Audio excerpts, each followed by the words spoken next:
Hello everyone, আজকে আলোচনা করব আমার বাংলা বই তৃতীয় শ্রেণীর পাঠ্য বইয়ের হাসি পাঠ 16 থেকে আলোচনা করব। খবর যে বাক্য গঠন। স্কুল বন্ধের খবর শুনে সবাই খুশি হয়। ফোকলা দাঁতে শিশুটি হাসে। টিয়ে রাঙা ঠোঁট দেখতে বেশ সুন্দর, গোমরা মুখ থেকো না। খোকন হাসে ফোকলা দাঁতে। চাঁদ হাসে খোকনের সাথে। কাজল বিলে শাপলা হাসে। টিয়ে হাসে রাঙা ঠোঁটে। খোলসে মাছের হাসি দেখে হাসেন পাতি হাঁস। খবর চাঁদ রাঙা পিলে প্যাঁচার। নেন হচ্ছে কোশ্চেন নাম্বার ক। কাজল বিলে শাপলা হাসে। খ। বোয়াল মাছের হাসি দেখে পিলে চমকে যায়। গ। গোমরা মুখ দেখে প্যাঁচার মুখ হাসি পায়। গহ নাম্বার। যারা গোমরা মুখে চায় তাদের দেখে প্যাঁচার মুখে হাসি পায়। উমো নাম্বার। খোলসে মাছের হাসি দেখে পাতি হাঁস হাসে। তারপর এখানে হচ্ছে ছবি দেখে বাক্য রেখে। চাঁদ দেখতে সাদা, টিয়া হাসে রাঙা ঠোঁটে। দাঁতে খোকন হাসে ফোকলা দাঁতে। বোয়াল দেখতে বড়, মেয়েটির মন খারাপ। নেন হচ্ছে পাঠ নাম্বার 16। পাঠ নাম্বার 16 হচ্ছে বাক্য গঠন। ঈদুল আজহা মুসলমানদের উৎসব। একলা বৈশাখ নতুন বছরকে বরণ করে নেওয়া হয়। নববর্ষের সময় অনেক জায়গায় আলপনা আঁকা হয়। 27 মার্চ আমার জন্মদিন।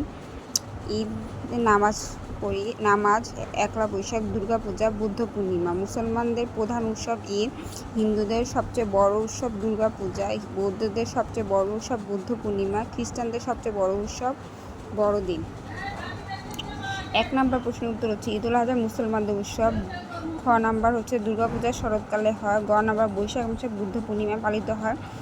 গহ নাম্বার খ্রিস্টানদের বড়দিন উৎসবে ক্রিসমাস ট্রি সাজানো হয়। ছবি দেখে নাম লিখতে বলছে। বড়দিন, ঈদ, দুর্গাপূজা, বুদ্ধ পূর্ণিমা, নববর্ষ। পাঠ নাম্বার হচ্ছে 18। বাক্য গঠন। রাষ্ট্রভাষা বাংলা চাই। ছাত্রছাত্রীরা মিছিলে বের করার সিদ্ধান্ত নিল। পোস্টারে লেখা ছিল অ আ ক খ। সমাবেশে অনেক লোক এসেছিল।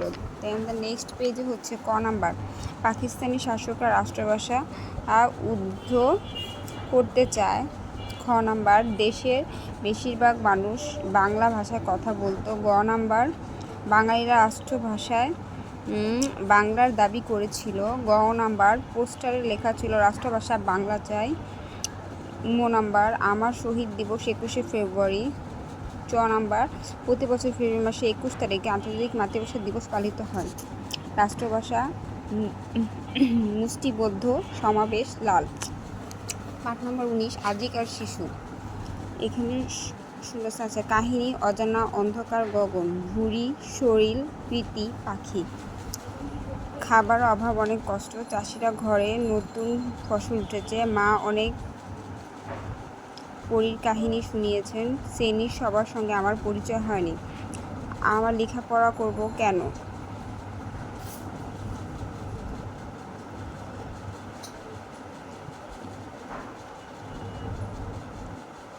ছড়ানোর জন্য। পৃথিবীতে মেরুতে কী আছে তা জানার জন্য এবং পৃথিবী থেকে অজ্ঞাত নির্ভর অন্ধকার দূর করতে জ্ঞানের আলো ছড়ানোর জন্য আমরা লেখাপড়া করব। খ নাম্বার। জ্ঞানের আলো ছড়িয়ে আমরা অন্ধকার দূর করব। গ নাম্বার। জ্ঞানের আলো ছড়িয়ে এবং ফুল এবং ফসল পাখি ডাকা রাঙা প্রভাত এনে আমাদের এই পৃথিবীকে সুন্দর করা যায়। আমরা যখন আকাশের তলে উড়াইয়েছি শুধু ঘুড়ি, তোমাদের ঘরে আলোর অভাব কভু নাহি হবে আর। তারপরে হচ্ছে আগের যুগে পুতুল খেলা হলো আর বর্তমান যুগে অনেক লেখাপড়া করা হয়। আগের ঘুড়ি উড়িয়ে আনন্দ সময় পার করা হতো। বর্তমান যুগে গগন জুড়ে কলের জাহাজ চালানো হয়। আগের যুগে আলোর অভাব ছিল, বর্তমান যুগে অন্ধকার দূর হয়ে আলোর আসর। পাঠ নম্বর 20। বাবা রোজ পত্রিকা পড়েন। জীবনানন্দ দাশ একজন বিখ্যাত কবি। আমার মামা কারখানায় কাজ করেন। কাল আমাদের স্কুলে ক্রীড়া প্রতিযোগিতা হবে। মুসলিম। ক নাম্বার। মুসলিম হলো বাংলার ঐতিহ্যবাহী কাপড়ের নাম। এটি খুব স্বচ্ছ ও সূক্ষ্ম কাপড়।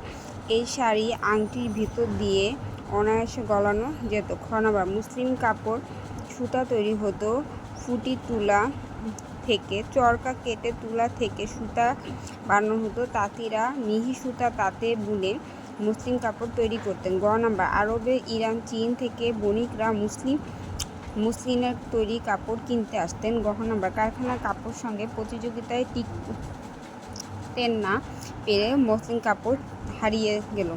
তাঁতি কাপড় বোনেন যিনি, বণিক যিনি বাণিজ্য করেন, বিজ্ঞানী বিষয়ে জ্ঞানী ব্যক্তি, গবেষক যিনি গবেষণা করেন। আজকে এই পর্যন্ত আলোচনা করা হলো। ধন্যবাদ সবাইকে। আবার কোনো নতুন আবার পার্ট 21 নিয়ে আলোচনা করব। ততক্ষণ সাথে থাকবেন। প্লিজ আমার চ্যানেলটা সাবস্ক্রাইব করবেন। ধন্যবাদ।